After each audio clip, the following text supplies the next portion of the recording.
Di ba, naalala ninyo yung sinabi ni Maudig sa kanyang programa? Sabihin mo niya, sinabi niya daw kay Inday, kung bakit kailangan mo ng confidential funds. Para niya gamitin sa inyo. Para niya... Kahit nga dito, hindi ko po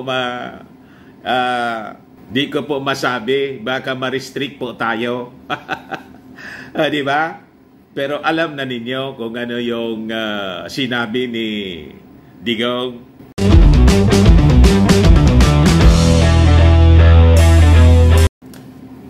Breaking news ngayon mga kababayan. Si dating Pangulong Maudigs mga kababayan, sinamon ng Quezon City Prosecutor's Office.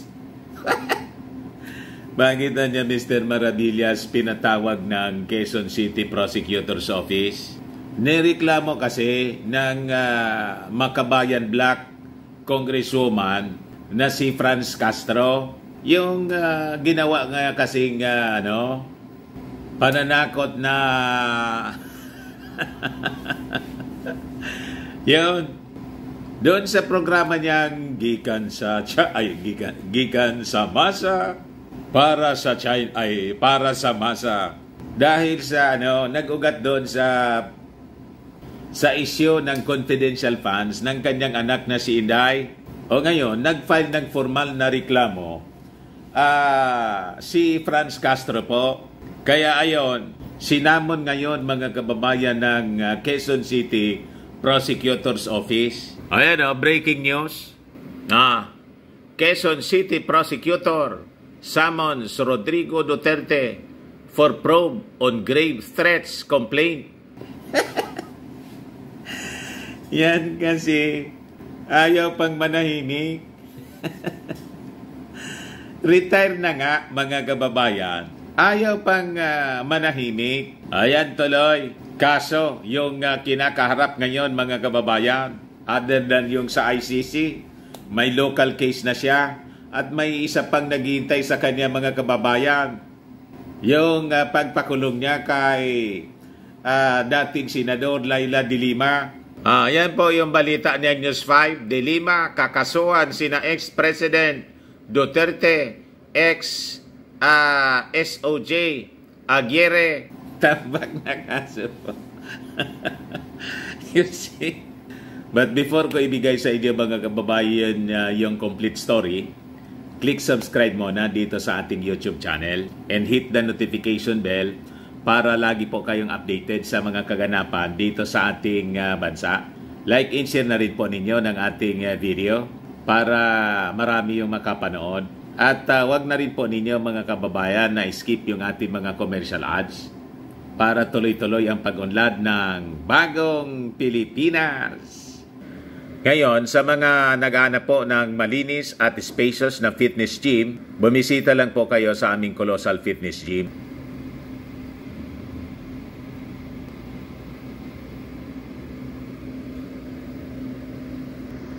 We also offer car rental with our brand new 2023 model ng Toyota Innova.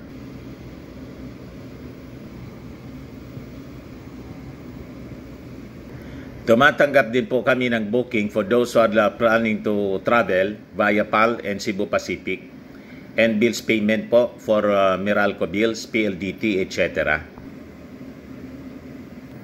Ang Colossal Fitness Gym po ay matatagpuan sa 3rd floor ng Security Bank Building, Lanco Business Park, Legazpi City, Albay. Para sa inyong mga inquiries, hanapin lang po ninyo yung aking anak, Jilon Maravillas. Contact number po, 0966-802-0949.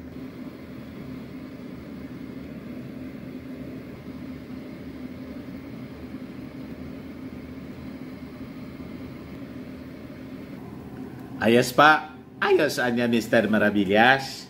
So ito po yung breaking news ngayon sa Philippine Daily Inquirer. 1 hour ago pa lang po.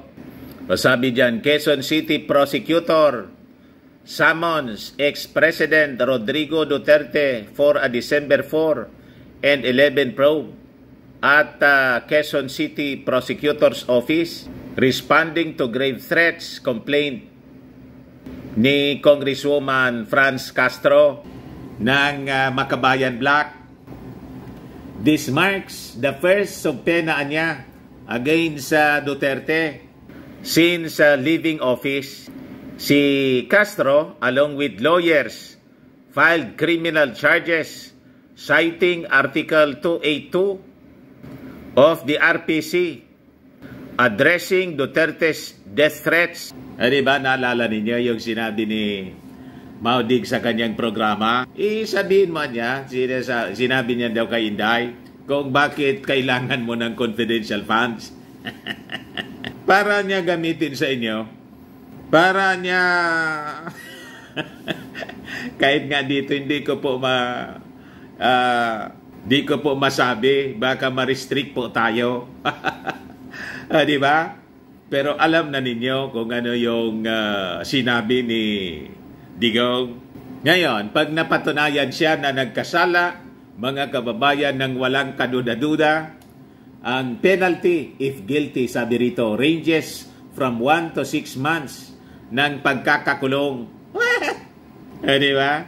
Yung ating dating Pangulong Digong, pahina ng pahina, nakatungkod na nga. And last time, parang last week pa lang mga kababayan, na-slide, tinakbo nga ng kanyang mga kasama sa ospital. Yan yung balita mismo ni Senator Bongo. Ayaw pa kasing manahimik, ayaw tumino. So pwede siyang makulong mga kababayan from 1 to 6 months of imprisonment. Potentially heightened under the Cybercrime Prevention Act. Legal actions stems from Duterte's alleged threats laban mga kababayan kay Castro's life due to scrutiny of the confidential funds. Nag-amok po kasi si Digong, si Inday kasi umuwi ng Davao. Nagsumbong. So other than si Franz Castro, yung pinaliguan ng masasamang salita, mga kababayan ni Maudig, dinamay niya yung buong Kongreso. Tinawag na bulok. Binakang bulok at binanata ng todo-todo yung liderato. At minention pa, mga kababayan, si Martin. Si Martin po, hinarap mga kababayan yung panglalait ni Digong sa pamamagitan ng mahinahon na pamamaraan. So nag-usap-usap siyempre yung mga members ng Congress. Sumusubra na niya itong dating Pangulo. Ayun, nagpasa sila ng resolution of condemnation to defend the institution. So tama lang yun mga kababayan na ginawa ng House of Representatives. Hindi man nga siya doon na minimension, kaya lang pinilit ni Edsel Lagman, yung presidente ng sino niya yung nananakot? Sino ang yung naninira dito? Puwersa niya si Congressman Gonzales, yung pumalit kay Hilo Garcia sa posisyon niya. Ngayon, resign muna niya ako sa partido. Tapos itinuro po si si Digong anya. So ito na mga kababayan ng progress ng kwento, nag-file na ng formal na reklamo sa Quezon City Prosecutor's Office. So with that, ang latest na balita, pinatatawag ng prosecutors ng Quezon City si Digong. Sinumpe na siya ngayon. Ngayon, tingnan natin kung ano yung magiging reaksyon ng dating Pangulo. At siyempre, yung mga attack dogs niya na mga DDS vloggers, saka si Harimau at saka si Salmao Sidong Panilo. Di ba? So, other than itong sumpena po, may May susunod pang kaso na kakaharapin yung dating Pangulong Digong. Ito na ngayon, mga kababayan, ang susunod niyang kakaharapin. Kasi si De Lima po, sabi, kakasuhan sina dating Pangulong Digong, pati si dating Justice Secretary Vitaliano Aguirre. Sabi dyan sa balita, a matter of justice sa panayam ni dating senador.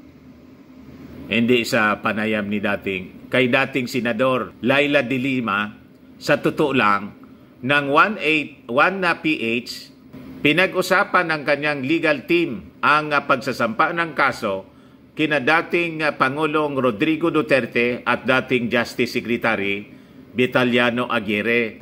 It's really about justice. Iba yon, yung kahit pinatawad mo na, halimbawa, yung isang tao, kailangan mo pa ring makamit yung hostisya, ani De Lima. Kasi yung iniisip ko nga, kung wala akong gagawin, what will prevent future presidents, future leaders, to be doing this thing for vindictive, vengeful purposes? Ginagawa ko lang naman ang trabaho ko. Ipinonto ni De Lima na prioridad nila na maabsuelto muna siya sa natitirang anti-illegal drug charges laban sa kanya bago tumungo rito. Pinag-uusapan din kung ano-anong mga kaso ang isasampa laban sa kanila. Ayun, tambak na kaso po yung kakaharapin ng dating Pangulong Digong sa ngayon. Talagang ngayon, so yung mga kinukot na Ecclesiastes ni Digong noon, pati ni Inday, parang yun ang nangyayari sa kanila. That in everything, there is a season in time. Di ba? Ayan man lang po mga kababayan yung short video natin ngayon. Baka lang gusto niyo po itong itry, Firmax Firming and Lifting Cream. Pinapahid po sa mga pulses and affected area. Mainam po sa paninigas na mga kaso-kasuan. Ito naman po, Automax Revitalizing Serum. Sa mukha naman po yung application. Anti-aging po siya. You will look 10 years younger than your age. Sa mga cancer patients naman po, baka lang gusto ninyo itong itry. Nengxia Red Mix Fruit Drink. Hindi man po siya gamot, food supplement siya. Kaya lang, gawa siya mga kababayan sa goji berry. Yung goji berry may anti-cancer properties. Ayos. Kayo mga inquiries po ninyo, dumiritso na lang kayo sa aming messenger sa Facebook para masagot namin agad. Ako po si Dante Maravillas. Bye-bye po. God bless.